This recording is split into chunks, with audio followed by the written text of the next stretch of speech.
compartilhar com vocês os dois alicerces.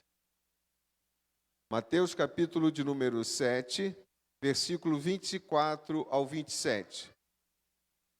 Todo aquele, pois, que escuta estas minhas palavras e as pratica, assemelhar-lo-ei ao homem prudente, que edificou a sua casa sobre a rocha, e desceu a chuva, e correram rios, e assopraram ventos, e combateram aquela casa, e não caiu, porque estava edificada sobre a rocha.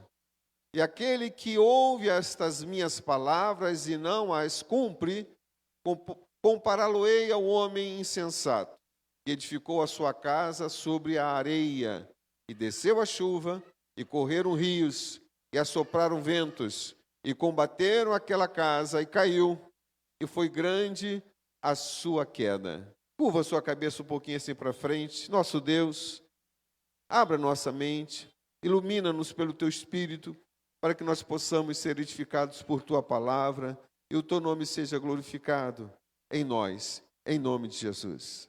Amém.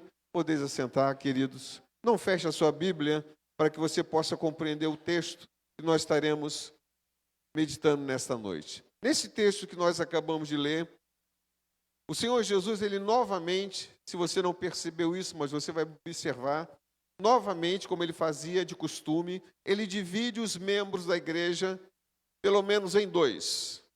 E este pensamento de dividir em dois, ele se repete muitas vezes na Bíblia. Quando você ler a palavra do Senhor, você vai ver que Jesus, ele traz esse mesmo pensamento em vários textos, em vários ensinamentos dentro da palavra de Deus, dentro da Bíblia Sagrada. Por exemplo, trigo e joio. São dois grupos dentro da igreja. Virgens prudentes e virgens insensatas. Enfim, mais um grupo ou dois grupos dentro da igreja. Agora nós vemos dentro do texto que nós lemos um homem prudente e outro homem insensato. Ambos também reunidos na mesma igreja. Então observe que há vários ensinamentos do Senhor Jesus mostrando que dentro da igreja existem dois tipos de pessoas. E a palavra de Deus nos encaixará com certeza em um desses dois grupos. Se formos sinceros ao Senhor, estaremos em um dos dois grupos.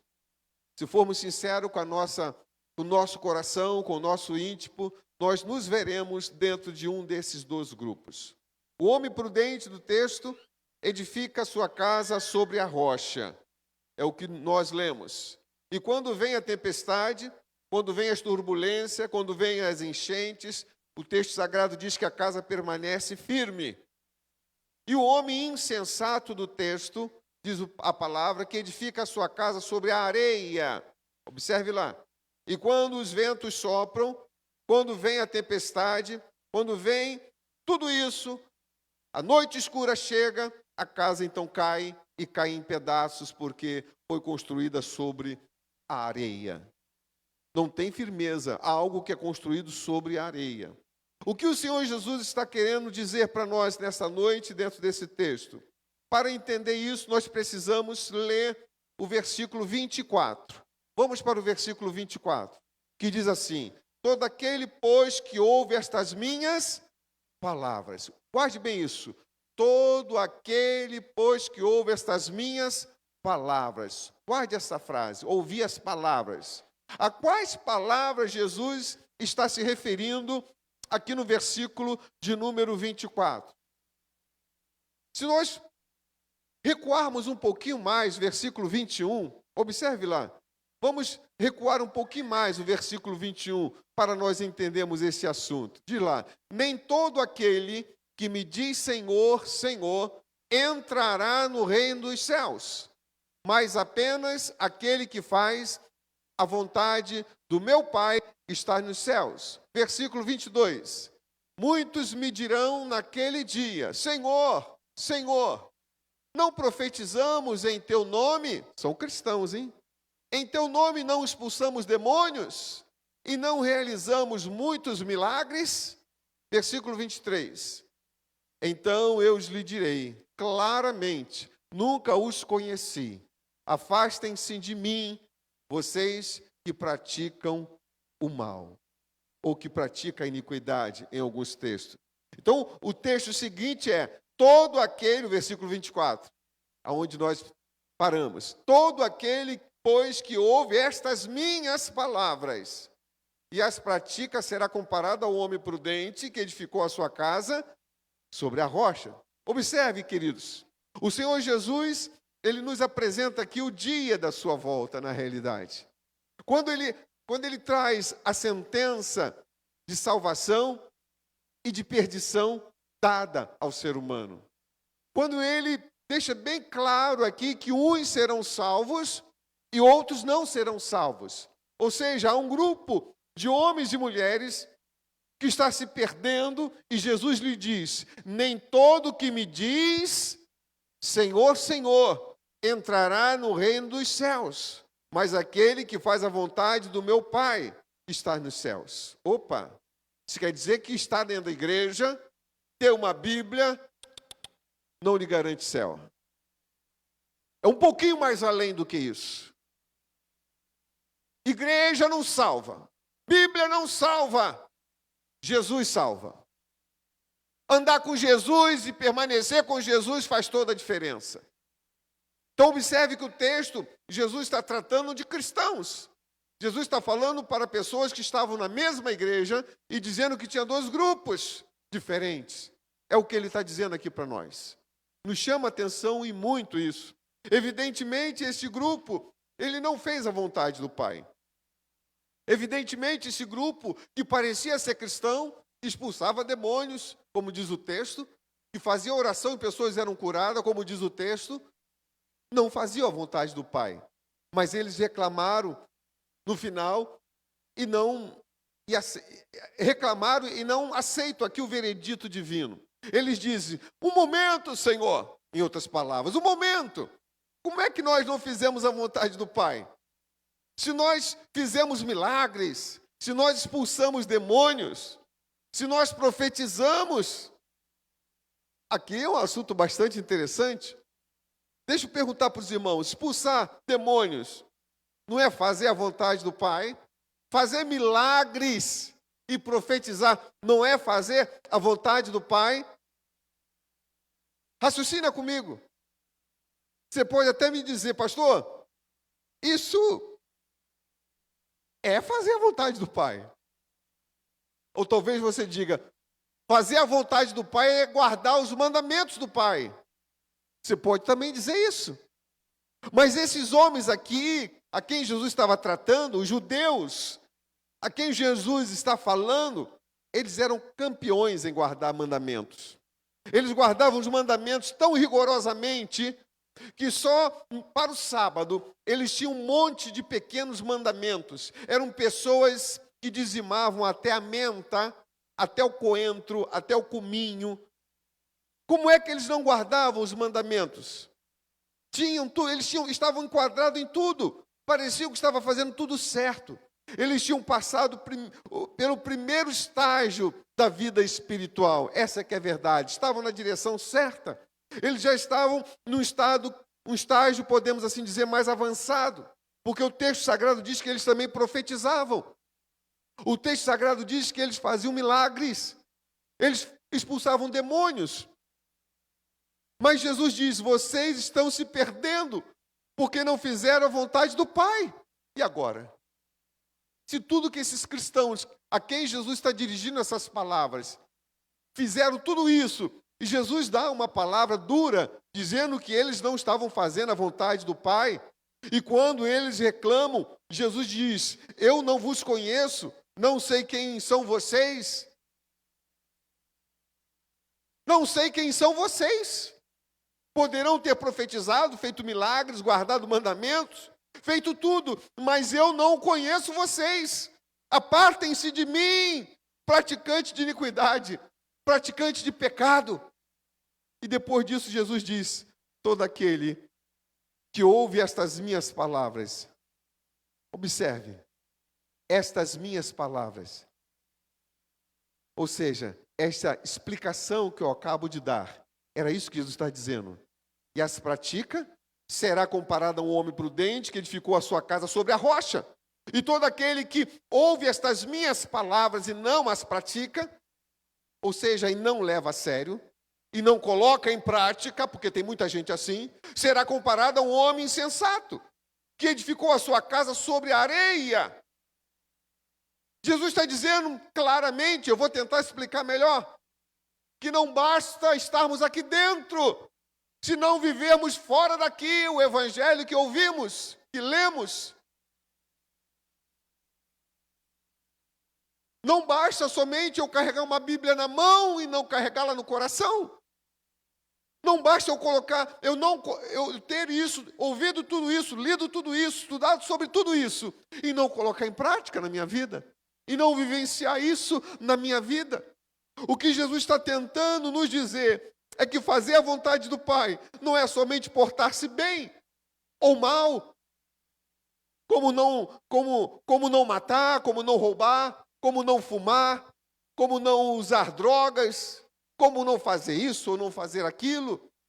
Fazer a vontade do Pai, Jesus está querendo dizer para nós, não é somente, queridos, expulsar demônios, fazer milagres ou profetizar como esses homens aqui fizeram. Se apenas isso fosse fazer a vontade do Pai, essas pessoas estariam salvas. Raciocine comigo. Estariam salvas, mas elas estavam se perdendo. Jesus está dizendo que elas estavam se perdendo. Então, o que seria fazer a vontade do Pai aqui no texto? Fazer a vontade do Pai é fazer tudo aquilo que aquelas pessoas fizeram, só que não pelas próprias forças. Guarde bem isso. Só que não pelas próprias forças, mas pela dependência permanente de Cristo. Guarda isso. Pela dependência permanente de Cristo. Você acha que Jesus quer que eu e você se porte bem e nada mais do que isso? Estamos completamente enganados. Porque tem muita gente que não é cristã e são honesta. É cristã e se portam melhor do que muitos cristãos. Jesus quer que eu e você se nos portemos bem, sim, mas pelo único método que Ele tem, que é a comunhão e a dependência e o relacionamento com a fonte do poder, que é Ele próprio, o próprio Cristo. Se você se portar bem somente por suas próprias forças, guarde isso, por seu domínio próprio ou por seu moralismo, você não está fazendo a vontade do Pai. Porque tem muita gente lá fora que se porta bem, é bom marido, é boa esposa, são bons filhos, são honestos, mas estão indo para o inferno, lamentavelmente. É isso que Deus está tentando nos dizer nesta noite por esta palavra.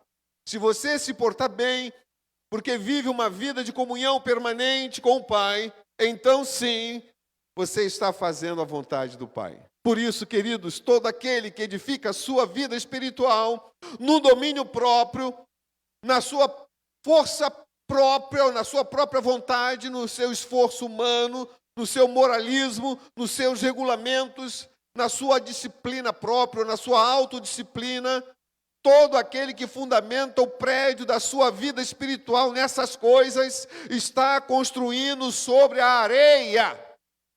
E quando vier o vento, a casa cai, a casa rui. Mas aquele que edifica a sua experiência espiritual na dependência permanente de Cristo, essa pessoa, esse cristão, está edificando na rocha que é Jesus.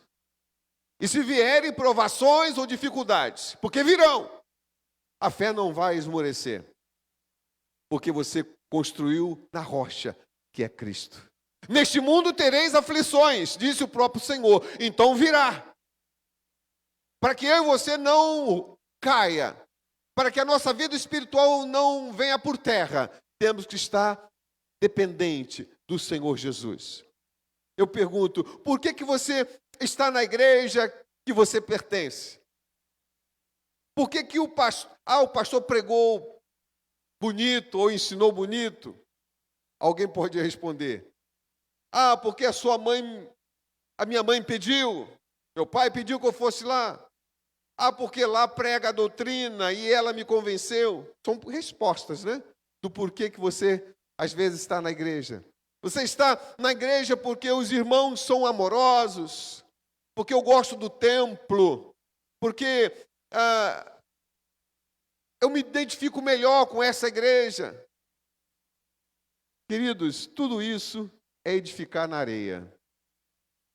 Anote aí. Tudo isso é edificar na areia.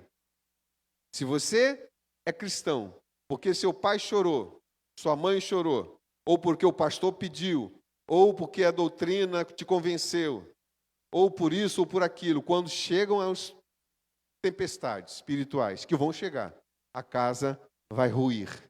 Não tenha dúvida disso. Mas se você é cristão, porque se apaixonou por Cristo, aleluia, porque se enamorou de Jesus, porque Jesus é tudo na sua vida, e ela passou a ser uma permanente dependência de Jesus, então você construiu a sua casa na rocha. Então a sua vida espiritual está construída na rocha. Aleluia, porque virá o vento, porque virá a chuva, porque virá a tempestade, mas tu permanecerás de pé. Aleluia. E que venham provações ou perseguições ou dificuldades, que venham enfermidades ou até a morte, ou traições, a sua fé nunca vai desmoronar, porque está edificada na rocha, que é Cristo. Queridos, o Senhor Jesus, Ele quer conquistar os seres humanos. Não tenha dúvida disso. Às vezes, como seres humanos, nós caímos na vida espiritual, nos machucamos, ficamos fracos, como Maria Madalena na Bíblia Sagrada. Às vezes, nós chegamos ao fundo, chegamos na miséria, chegamos na lama, nós lutamos para sair. O quanto mais lutamos, às vezes afundamos. Ficamos impotentes, incapazes, perdidos, acabados. E quando o mundo nos vira as costas, quando até os pais, amigos, mais queridos, acham que nós somos um caso sem solução, aí lá no desespero, nós clamamos a Deus. Ele nos tira, aleluia, para nós podermos ser edificados na rocha. Mas às vezes precisa descer uma certa fundura na vida de atraso que nós estamos vivendo. E sabe por que nós chegamos a esse ponto? Porque nós estávamos edificando a nossa casa, a nossa vida espiritual, através do nosso esforço próprio, nosso próprio moralismo, nosso próprio autocontrole. Você acha que vai vencer a tentação porque tem força? Não vai. Não vai. Não vai. E sabe por quê? Porque o inimigo que você tem, que nós temos, é muito mais astuto que eu e você possamos imaginar. Quando o inimigo de nossas almas quer destruir alguém, quer destruir você, ele não é bobo, ele não vai se apresentar do jeito que ele é e dizer, olha, como vai? Eu sou o inimigo. Eu vim destruir a sua vida, estou aqui para arruinar a sua vida. Ele não faz isso. O diabo, meus irmãos, ele se esconde, ele se disfarça. E não se disfarça de coisas feias, não. Ele se disfarça de coisas que chamam a atenção aos olhos. Ele escolhe as coisas mais bonitas. Ele se esconde atrás, muitas vezes, de uma mulher bonita para arruinar a vida de um cristão. Ele se esconde, às vezes, atrás de um rapaz bonito para arruinar a vida de uma mulher cristã. Ele se esconde atrás de uma garrafa fascinante, geladinha, borbulhando, para chamar a atenção do ser humano. Ele se esconde atrás de um filme pornográfico que você acessa pelo seu celular, pela sua televisão smart. E às vezes escondido de pessoas que você não quer que veja, mas ele vê. Por isso que ele está falando isso ao meu coração, eu estou dizendo para você. Ele vê e vai ruir a tua casa. Não tenha dúvida disso. Vai ruir. Aproveita a oportunidade e volta para a rocha. Porque vai afundar e tu perde a salvação. Apartai-vos de mim, será a palavra do Senhor. Eu relutei em falar essa mensagem hoje, mas parece que o amor de Deus é tão grande para conosco, a ponto de alertar-nos de uma forma tremenda, ainda que seja uma só pessoa, que seja direcionada essa palavra. O amor de Deus, ele é capaz de focar só em você, porque Ele quer que você seja levantado. Lembra onde tem caído, e levanta-te, diz o Senhor. Acaso o inimigo mostra, por exemplo, um fígado se deteriorando na garrafa de bebida alcoólica para vender bebida, cerveja, uísque? Nada disso. Não. Ele mostra bolhas, pedras de gelo, uma maravilhosa aventura quem está bebendo. Ele não mostra um maço de cigarro, por exemplo, com um pulmão destruído pelo câncer. Não, não. Ele mostra um homem cheio de saúde, cavalcando lá pelas montanhas. Agora que me parece que a lei ordena que os cigarros venham atrás com alguém que já sofreu algum dano por conta de cigarro. O inimigo, meus irmãos, ele se esconde atrás de filosofias, de mensagens, de ideologias e até de religiões bonitas.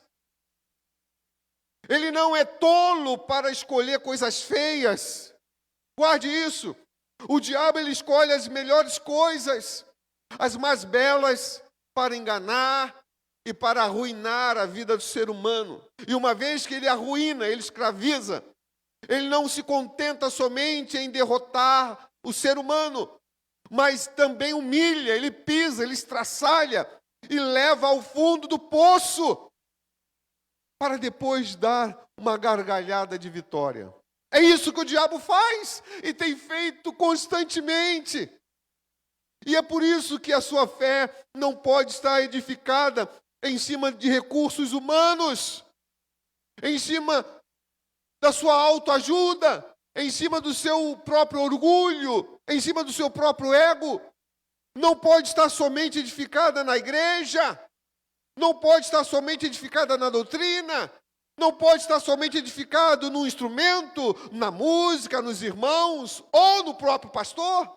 Sua fé tem que estar fundamentada em Cristo, unicamente em Cristo. Eu que prego nessa noite sou falho igual a você e preciso do Cristo como você precisa. A minha fé está fundamentada na rocha que é Cristo. É Ele que nos dá força, irmãos. É Ele que nos levanta.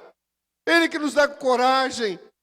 Todas as demais coisas só têm sentido quando o centro de tudo é Cristo.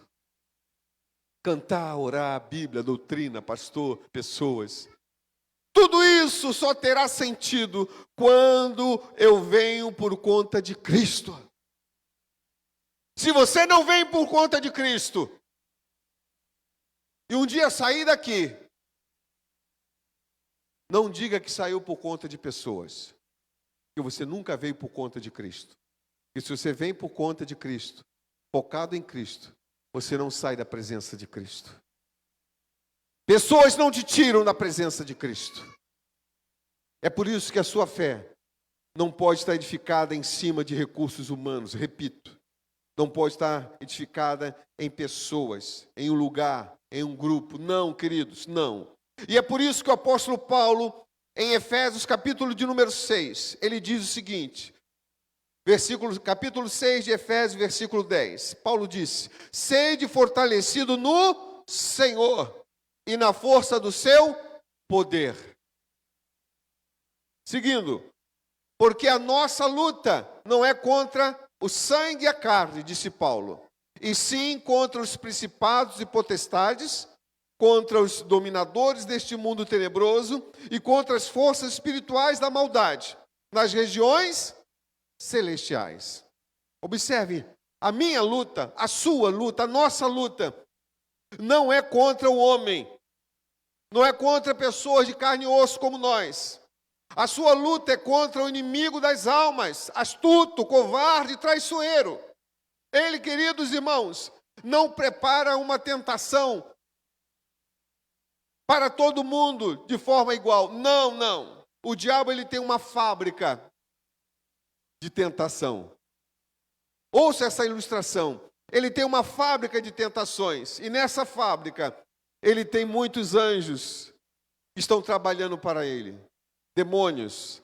Ele tem a minha e a sua ficha completa.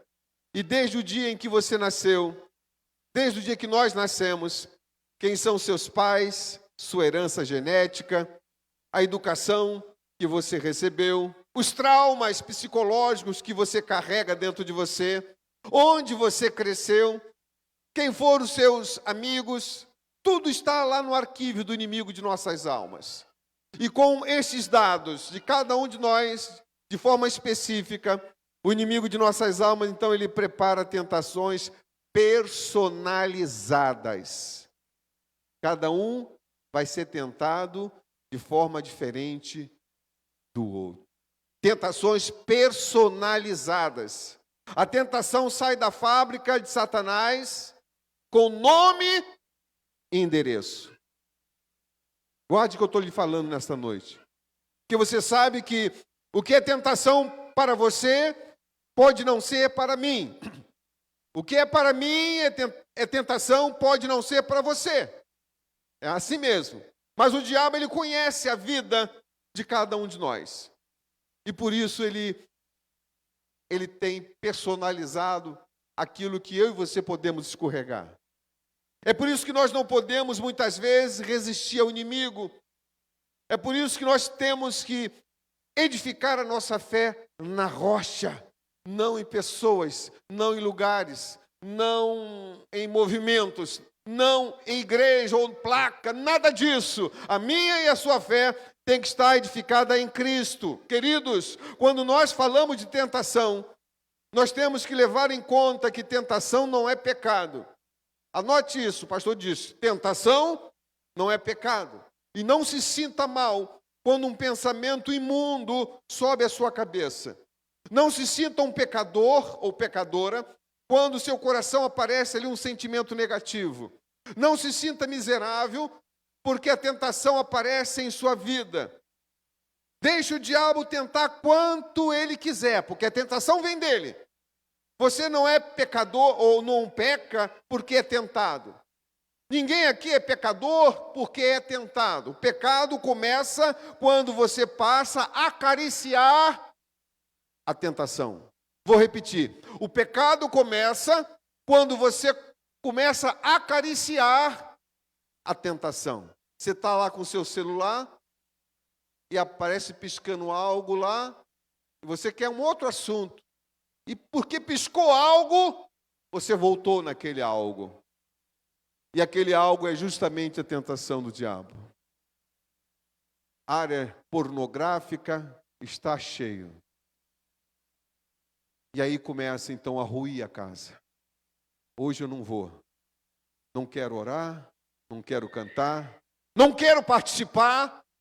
Você não está percebendo? No final tu vai receber uma palavra. Não vos conheço. Não vos conheço. Mas eu não estava lá.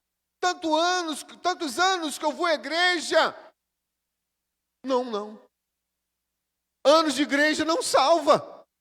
Jesus salva. Eu preciso mais do que anos de igreja para alcançar a eternidade que o Senhor tem para nós. Eu preciso ser perseverante, dependente do Senhor em tudo que eu fizer. Ser tentado não é pecado, mas acariciar, guarde isso. A tentação, você vai cometer pecado. Pecado começa quando você passa a acariciar. Martinho Lutero, ele tem uma ilustração muito interessante em relação à tentação. Ele diz que você não pode impedir que os passarinhos voem por sua cabeça, mas pode evitar que façam ninhos sobre a sua cabeça. Entenda, se um passarinho voar por aí, deixa voar. Ele é livre, que voe por onde quiser. Agora, se o passarinho pegar uma palhinha, trouxer e colocar na sua cabeça, aí sai outra vez e traz uma outra palhinha, aí não, queridos. De quem é a cabeça? É minha. A cabeça é sua. Você tem o direito de dizer, sai daqui. Eu não quero que tu faça ninho na minha cabeça. Tentação é o passarinho voando. Pecado é o passarinho fazendo ninho na sua cabeça. Tentação é o passarinho voando. Pecado é o passarinho fazendo ninho na sua cabeça. Você está deitado muitas vezes na sua cama e aí então chega um pensamento sujo na sua mente. Não se sinta pecador. Isso é tentação. Tentação não é pecado. Você está tranquilo e de repente vê uma cena que lhe provoca um pensamento sujo. Isso não é pecado. Isso é tentação. Pecado é quando você começa a acariciar. Pecado é quando você começa a se deleitar. Pecado é quando você começa a trabalhar no pensamento. Então você está caindo em pecado. O pecado sempre passará pela nossa mente. Sempre passará pela nossa alma. O pecado começa aqui dentro. Por isso que Jesus disse, olha, quando se adultera, adultera aqui primeiro. Eu não preciso deitar-me com ninguém para ter traído a minha esposa. Mas se eu desejei, eu já pequei, eu já adulterei. O Senhor quer evitar que o passarinho pouse trazendo palha em nossa mente. Porque se isso acontecer, perderemos a eternidade que o Senhor tem para cada um de nós. Voltemos ao que Paulo disse em Efésios capítulo 6, versículo 10. Sedes fortalecido no Senhor e na força do seu poder. Versículo 10, querido. Do Senhor e na força de Jesus, meus irmãos. Ele diz o seguinte, todo aquele que ouve estas minhas palavras, voltemos para o texto, e entende que não basta obedecer ou ser membro de uma igreja, mas tem que edificar a sua casa na rocha. Qualquer um que entender essas minhas palavras, Jesus está dizendo, está construindo para a eternidade, está construindo para permanecer firme. E isso que eu e você temos que fazer, para que tenhamos guardado junto ao Senhor a eternidade que Ele tem preparado. Até o arrebatamento acontecer, as tentações virão. As tentações baterão em nossos corações. O diabo fará de um tudo para nos afastar da eternidade que Deus, nosso Senhor, tem preparado para cada um de nós. É isso que eu e você precisamos entender, queridos. Nós não nos salvaremos porque fomos bons membros de igreja, nem sequer porque nós fomos bons pais, bons esposos ou boas esposas. Não será porque cumprimos todo o mandamento de Deus que nós seremos salvos. Tudo isso é areia. Repito, tudo isso é areia. O ser humano não pode depositar a confiança da sua salvação na areia. Tem que colocar os seus olhos em Cristo e edificar sua fé na rocha que é Cristo. Aleluia! É Jesus quem salva. É Jesus quem muda. É Jesus quem transforma. É Jesus quem faz o que o ser humano não pode fazer por si próprio. Dá uma oportunidade de mudança. Eu gostaria de encerrar essa mensagem deixando você responder para você mesmo. Você está disposta? Você está disposto a edificar a sua vida na rocha que é Cristo? Está disposto a abrir o coração a Jesus e depositar sua confiança nele? Depositar o seu futuro nele e dizer, Senhor, a partir de hoje toma conta de verdade da minha vida. Eu não quero ser religioso. Eu não quero ser religiosa. Eu não quero ser alguém que parece boazinho ou bonzinho, mas eu quero estar certo, convicto, de que ando conforme a tua palavra e de que sigo a Cristo como meu único Senhor e Salvador da minha vida. Porque muitos, lamentavelmente, ouviram do Senhor, mas nós expulsamos demônios, nós falávamos línguas, nós oramos, as pessoas ficaram curadas. E Jesus disse: apartai-vos de mim. São palavras duras que um cristão não merecia ouvir. Não merecia. Mas que, lamentavelmente, durante a sua trajetória de vida cristã, construiu a sua fé na areia. E agora o Senhor nos aponta o lugar correto a construir a nossa fé, que é a rocha. E essa rocha chama-se Jesus. Não sei como você entrou aqui nessa noite. Deus falou contigo. Eu não tenho dúvida. Não tenho dúvida de que Deus está falando conosco nessa noite. Que a palavra do Senhor, ela é clara, ela é direta, ela não faz rodeio. É momento mais do que nunca de nós olharmos introspectivamente para dentro de nós e ver o quanto temos errado, falhado, o quanto nós estamos aquém da vontade de Deus. Poderíamos ter melhorado muito mais, mas estamos, parece que andando para trás. Estamos diminuindo, estamos esfriando. O próprio Senhor Jesus disse em Mateus 12, por se multiplicar a iniquidade, que é o pecado, o amor de quase todos esfriaria. Nós estamos vivendo esse momento, onde o descaso com as coisas de Deus estão se crescendo, está funilando-se.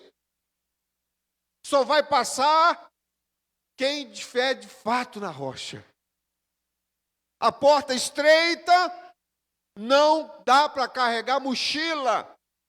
A porta é estreita. Essa porta chama-se Jesus. Larga é a porta da perdição e da maldição eterna. É o que o mundo oferece. É de um evangelho religioso que muitos de nós estamos abraçando. Sem comprometimento. Eu quero estar envolvido, mas não comprometido. É diferente. Essas pessoas que ouviram da parte do Senhor Jesus, apartai-vos de mim, que eu não vos conheço, eram pessoas envolvidas. Tanto é que elas disseram, mas nós expulsamos demônios. Estavam envolvidas. Nós cantamos. Nós isso, nós aquilo. Infelizmente, todas as ações e atitudes de vocês foram de pessoas envolvidas e não comprometidas. Porque quando Ele morre por nós, Ele se compromete a nos resgatar do pecado. E Ele quer reciprocidade. Ou seja, que haja uma ação igual àquilo que Ele fez por nós lá na cruz do Calvário. Jesus não é um pedaço de papel que a gente carrega debaixo do nosso braço. Não, não. Jesus não é um hino que cantamos, simplesmente. Não, ou uma música que tocamos. Não, não, não, não. Jesus é uma pessoa que deseja morar, que deseja habitar. Por isso que ele diz na sua palavra, em Apocalipse capítulo 3, versículo 20. Eis que estou à porta e bato. Se abrir a porta, eu entro. É o homem, é a mulher, é o ser humano que abrirá essa porta. Está lá escrito. Se alguém ouvir a minha voz e abrir a porta, entrarei e cearei com ele e ele. A pior coisa que existe é Jesus fora de nós. Jesus fora de nós. Jesus fora de nós. Aleluia. Ou eu postei um vídeo hoje onde alguém fala algo que me chamou muita atenção. Quando Deus quis criar os peixes, Ele fala com o mar. Quando Ele quis criar a terra, os homens, Ele fala com a terra. Mais ou menos assim. Mas ao ser humano, Ele fala consigo mesmo. Faremos o homem conforme a nossa semelhança. E o homem sem Deus, ele está morto. A mulher sem Deus, um lar sem Deus, está morto. Um casamento sem Deus, um relacionamento conjugal sem Deus, está sem vida.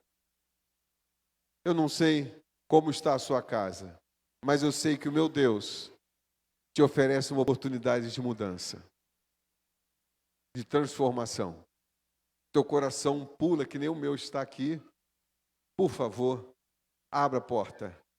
Ele diz nesta noite, dai-me, filho meu, o teu coração, e os teus olhos observarão os meus caminhos. Haveria alguém conosco nessa noite que gostaria de abrir o seu coração para Cristo e recebê-lo para nunca mais deixar ele sair da sua vida, do seu lado, da sua casa, da sua... É só fazer assim, eu quero. Só levantar uma das suas mãos. Temos ali uma pessoa. Temos uma segunda pessoa? Temos uma segunda? Quem mais entrou aqui? Qual é o nome dela? O nome da senhora? Venha cá, eu também. Eu quero que a senhora venha aqui, que nós oramos por sua vida, hoje de manhã. Temos uma segunda pessoa, uma terceira pessoa? Essa é a oportunidade. Pode vir aqui, querida, por favor.